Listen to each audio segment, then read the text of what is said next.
Stereopsis, from the Greek stereo meaning solid, and opsis, appearance, sight, is a term that is most often used to refer to the perception of depth and three-dimensional structure obtained on the basis of visual information deriving from two eyes by individuals with normally developed binocular vision.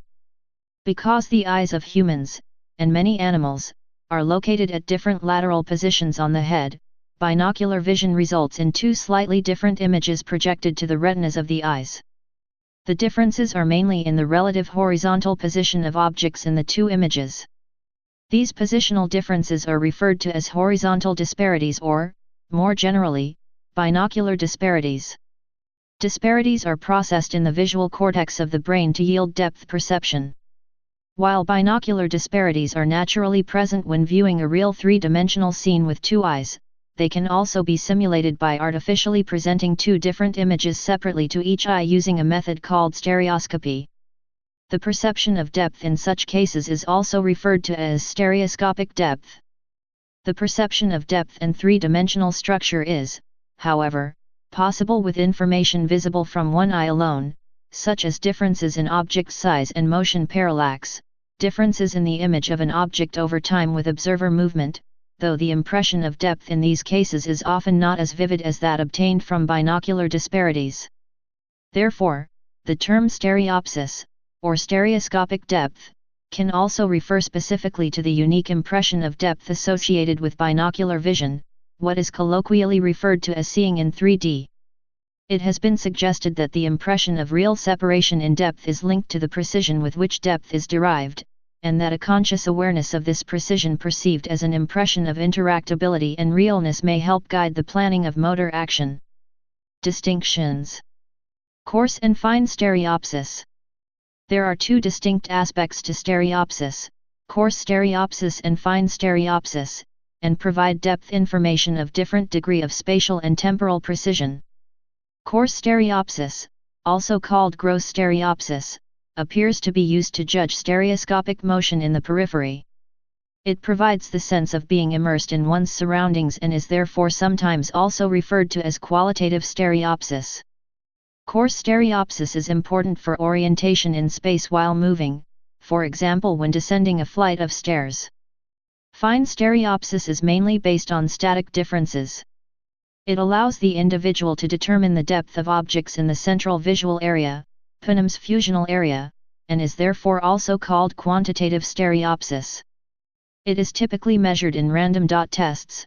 Persons having coarse but no fine stereopsis are often unable to perform on random dot tests, also due to visual crowding which is based on interaction effects from adjacent visual contours. Fine stereopsis is important for fine motor tasks such as threading a needle. The stereopsis which an individual can achieve is limited by the level of visual acuity of the poorer eye. In particular, patients who have comparatively lower visual acuity tend to need relatively larger spatial frequencies to be present in the input images, else they cannot achieve stereopsis. Fine stereopsis requires both eyes to have a good visual acuity in order to detect small spatial differences, and is easily disrupted by early visual deprivation. There are indications that in the course of the development of the visual system in infants, coarse stereopsis may develop before fine stereopsis and that coarse stereopsis guides the vergence movements which are needed in order for fine stereopsis to develop in a subsequent stage. Furthermore, there are indications that coarse stereopsis is the mechanism that keeps the two eyes aligned after strabismus surgery. Static and dynamic stimuli. It has also been suggested to distinguish between two different types of stereoscopic depth perception, static depth perception, or static stereo perception, and motion in-depth perception, or stereo motion perception. Some individuals who have strabismus and show no depth perception using static stereo tests, in particular, using Titmus tests, see this article's section on contour stereo tests, do perceive motion in depth when tested using dynamic random dot stereograms. One study found the combination of motion stereopsis and no static stereopsis to be present only in exotropes, not in esotropes. Research on perception mechanisms. There are strong indications that the stereoscopic mechanism consists of at least two perceptual mechanisms, possibly three. Coarse and fine stereopsis are processed by two different physiological subsystems, with the coarse stereopsis being derived from diplopic stimuli, that is, stimuli with disparities well beyond the range of binocular fusion, and yielding only a vague impression of depth magnitude. Coarse stereopsis appears to be associated with the magno pathway, which processes low spatial frequency disparities and motion, and fine stereopsis with the parvo pathway, which processes high spatial frequency disparities. The coarse stereoscopic system seems to be able to provide residual binocular depth information in some individuals who lack fine stereopsis. Individuals have been found to integrate the various stimuli, for example stereoscopic cues and motion occlusion, in different ways. How the brain combines the different cues including stereo, motion, vergence angle, and monocular cues for sensing motion in depth and 3D object position is an area of active research in vision science and neighboring disciplines. Prevalence and impact of stereopsis in humans. Not everyone has the same ability to see using stereopsis. One study shows that 97.3% are able to distinguish depth at horizontal disparities of 2.3 minutes of arc or smaller, and at least 80% could distinguish depth at horizontal differences of 30 seconds of arcade. Stereopsis has a positive impact on exercising practical tasks such as needle threading, ball catching, especially in fast ball games, pouring liquids, and others. Professional activity may involve operating stereoscopic instruments such as a binocular microscope. While some of these tasks may profit from compensation of the visual system by means of other depth cues, there are some roles for which stereopsis is imperative.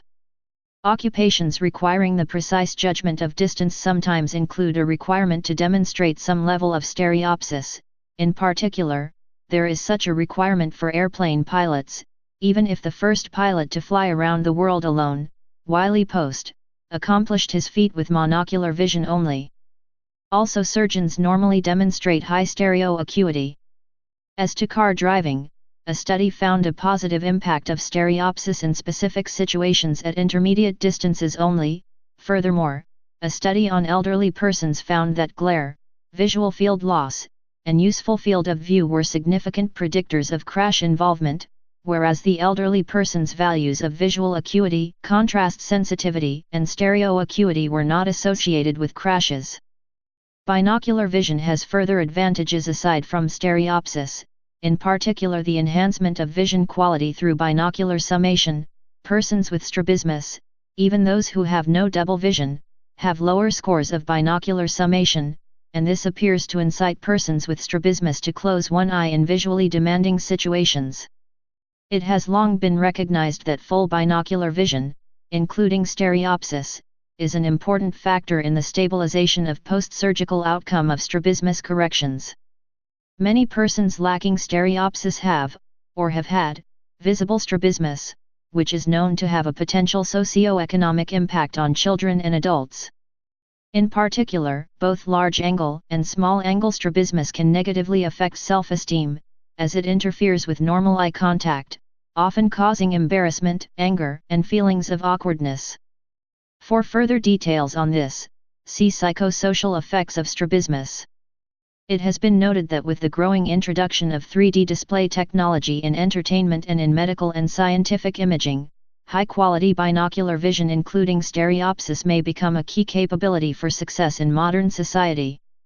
Nonetheless, there are indications that the lack of stereo vision may lead persons to compensate by other means. In particular, stereo blindness may give people an advantage when depicting a scene using monocular depth cues of all kinds, and among artists there appear to be a disproportionately high number of persons lacking stereopsis.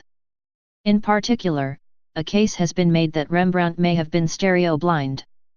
History of investigations into stereopsis. Stereopsis was first explained by Charles Wheatstone in 1838. The mind perceives an object of 3 dimensions by means of the 2 dissimilar pictures projected by it on the 2 retinae.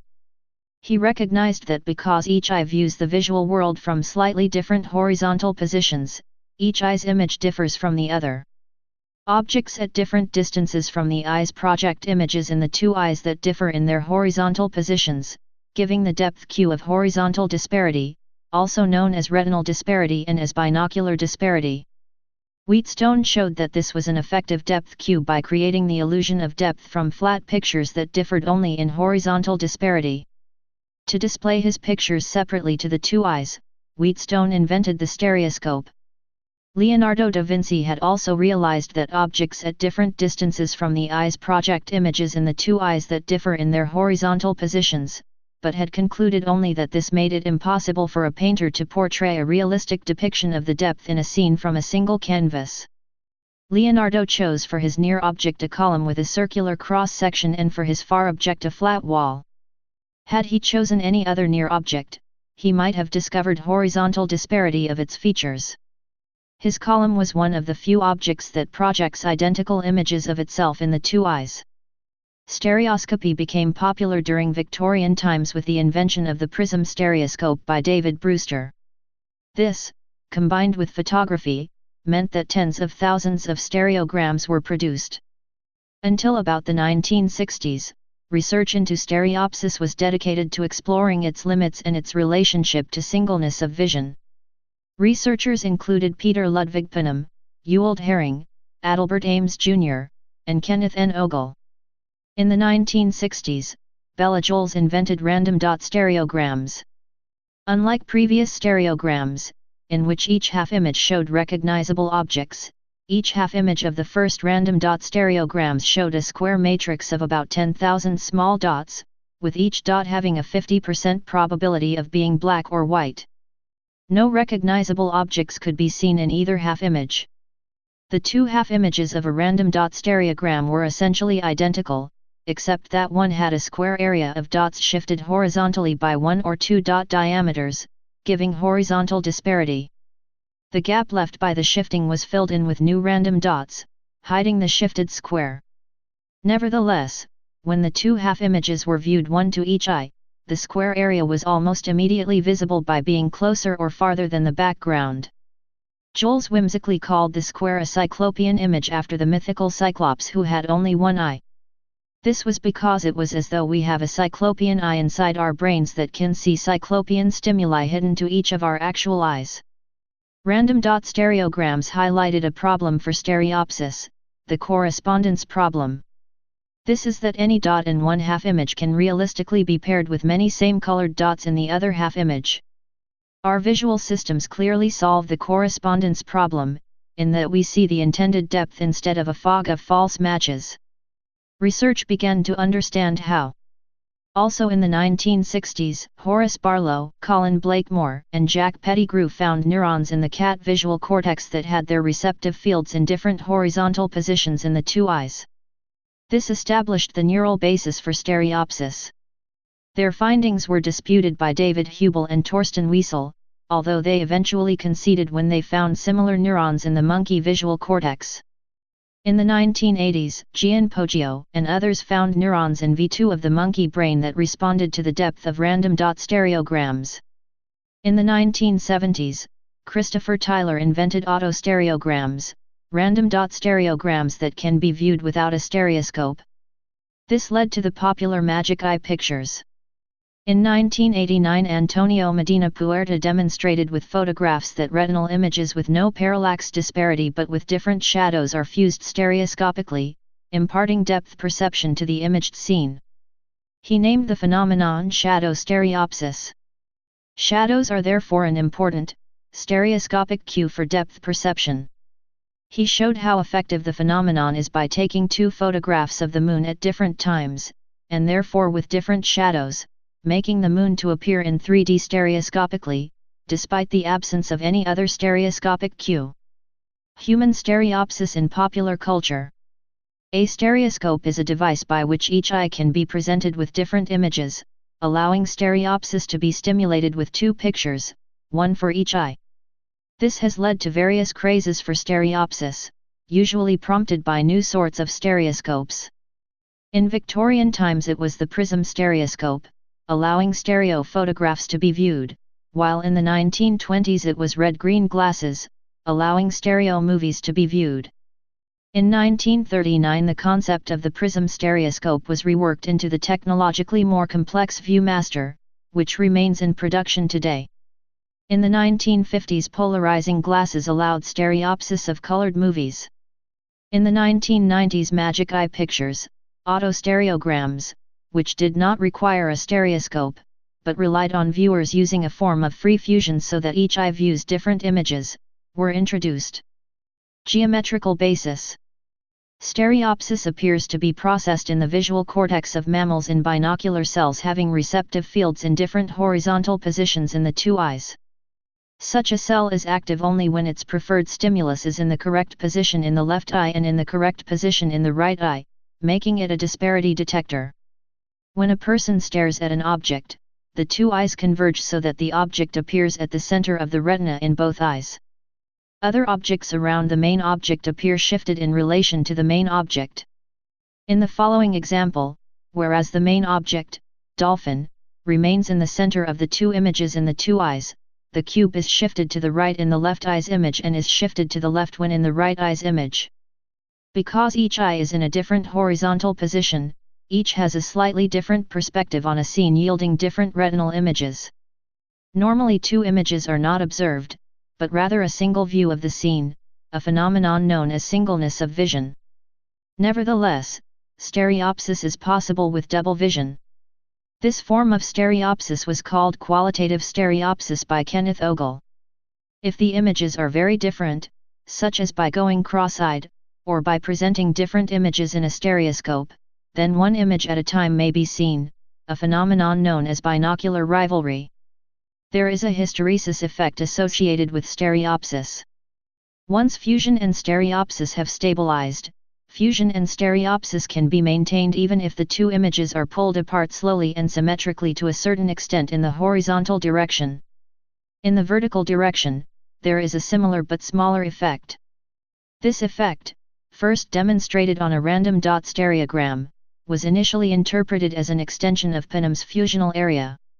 Later it was shown that the hysteresis effect reaches far beyond Panam's fusional area, and that stereoscopic depth can be perceived in random line stereograms despite the presence of cyclodisparities of about 15 deg, and this has been interpreted as stereopsis with diplopia. Computer stereo vision. Computer stereo vision is a part of the field of computer vision. It is sometimes used in mobile robotics to detect obstacles. Example applications include the ExoMars rover and surgical robotics. Two cameras take pictures of the same scene, but they are separated by a distance exactly like our eyes. A computer compares the images while shifting the two images together over top of each other to find the parts that match. The shifted amount is called the disparity. The disparity at which objects in the image best match is used by the computer to calculate their distance. For a human, the eyes change their angle according to the distance to the observed object. To a computer, this represents significant extra complexity in the geometrical calculations, epipolar geometry. In fact, the simplest geometrical case is when the camera image planes are on the same plane. The images may alternatively be converted by reprojection through a linear transformation to be on the same image plane. This is called image rectification. Computer stereo vision with many cameras under fixed lighting is called structure from motion. Techniques using a fixed camera and known lighting are called photometric stereo techniques, or shape from shading. Computer stereo display. Many attempts have been made to reproduce human stereo vision on rapidly changing computer displays, and toward this end numerous patents relating to 3D television and cinema have been filed in the USPTO. At least in the US, commercial activity involving those patents has been confined exclusively to the grantees and licensees of the patent holders, whose interests tend to last for 20 years from the time of filing. Discounting 3D television and cinema, which generally require more than one digital projector whose moving images are mechanically coupled, in the case of IMAX 3D cinema, several stereoscopic LCDs are going to be offered by Sharp, which has already started shipping a notebook with a built-in stereoscopic LCD. Although older technology required the user to don goggles or visors for viewing computer-generated images, or CGI, newer technology tends to employ Fresnel lenses or plates over the liquid crystal displays, freeing the user from the need to put on special glasses or goggles. Stereopsis tests. In stereopsis tests, short, stereo tests, slightly different images are shown to each eye, such that a 3D image is perceived in case stereo vision is present. This can be achieved by means of vectographs, visible with polarized glasses, anaglyphs, visible with red-green glasses, lenticular lenses, visible with the naked eye, or head-mounted display technology. The type of changes from one eye to the other may differ depending on which level of stereo acuity is to be detected.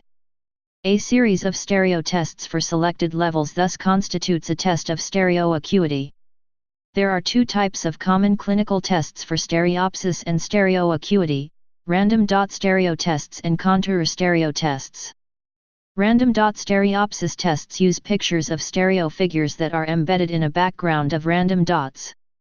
Contour stereo tests use pictures in which the targets presented to each eye are separated horizontally. Random dot stereo tests. The ability of stereopsis can be tested by, for example, the Lang stereo test, which consists of a random dot stereogram upon which a series of parallel strips of cylindrical lenses are imprinted in certain shapes, which separate the views seen by each eye in these areas, similarly to a hologram. Without stereopsis, the image looks only like a field of random dots, but the shapes become discernible with increasing stereopsis, and generally consists of a cat, indicating that there is ability of stereopsis of 1200 seconds of arcade of retinal disparity, a star, 600 seconds of arcade, and a car, 550 seconds of arcade. To standardize the results, the image should be viewed at a distance from the eye of 40 cm and exactly in the fronto-parallel plane. There is no need to use special spectacles for such tests, thereby facilitating use in young children. Contour stereo tests. Examples of contour stereo tests are the Titmus stereo tests, the most well-known example being the Titmus fly stereo test, where a picture of a fly is displayed with disparities on the edges. The patient uses a 3D glasses to look at the picture and determine whether a 3D figure can be seen.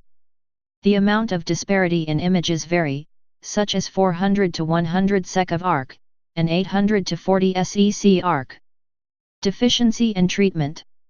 Deficiency in stereopsis can be complete, then called stereo blindness, or more or less impaired. Causes include blindness in one eye, amblyopia, and strabismus.